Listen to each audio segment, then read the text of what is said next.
Pour simplifier, on peut dire que dans un entretien, il y a deux sortes de sujets.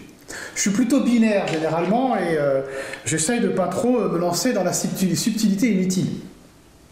Il y a deux types de sujets. Il y a les sujets que vous allez apporter dans l'entretien. Et il y a les sujets, en gros, et les thèmes que le jury va aborder spontanément. Les sujets que vous allez apporter dans votre entretien, qu'est-ce que c'est? C'est tous ceux qui tournent autour de votre personnalité, ceux qui tournent autour de votre parcours, autour de votre motivation, de votre projet professionnel, de votre projet personnel, de votre projection. C'est tout ce qui tourne autour de vous, tout ce qui vous intéresse, vos centres d'intérêt. Tout cela, vous pouvez les préparer, sans les apprendre par cœur, tout en restant spontané, mais vous ne prenez pas gros risques tant que vous en parlez. Ce sont même des sujets sur lesquels vous êtes imparables. Personne ne connaît mieux que vous votre histoire, votre personnalité, vos objectifs.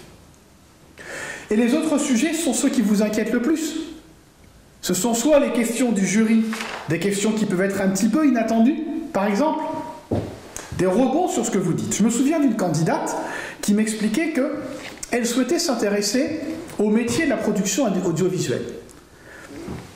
On était en simulation, un membre du jury lui demande quelles sont vos séries préférées. Et parmi les séries qu'elle préfère, elle cite Kaboul Kitchen. Série très marrante que j'aime beaucoup. Et un des membres du jury lui dit « Est-ce que vous seriez prête à vous expatrier en Afghanistan ou ailleurs ?» Pourquoi cet exemple? On était parti sur la production audiovisuelle et on est passé soudainement à la question d'expatriation. Alors, pas de quoi s'inquiéter, de toute façon, vous ne pouvez pas préparer ces questions-là. Le jury est souverain et vous posera les questions qu'il souhaite. Mais ces questions-là, l'expatriation, ce n'est pas quelque chose que vous avez prévu, vous ne pouvez pas l'imaginer. Mais il ne faut pas vous en inquiéter.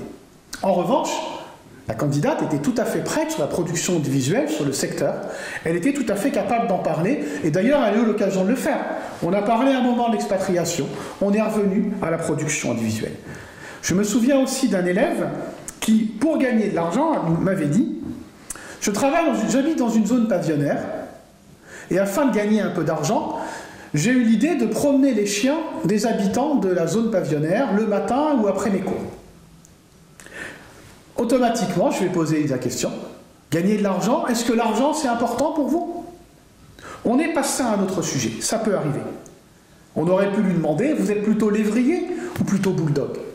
Donc ces questions-là, ne vous en inquiétez pas, simplement c'est le jury qui amène des sujets et qui vous ramènera généralement dans le sujet que vous aviez prévu. Mais tous vos sujets à vous, les sujets qui vous concernent, préparez-les, vous serez en confiance et tant que vous êtes en confiance, tout se passe bien.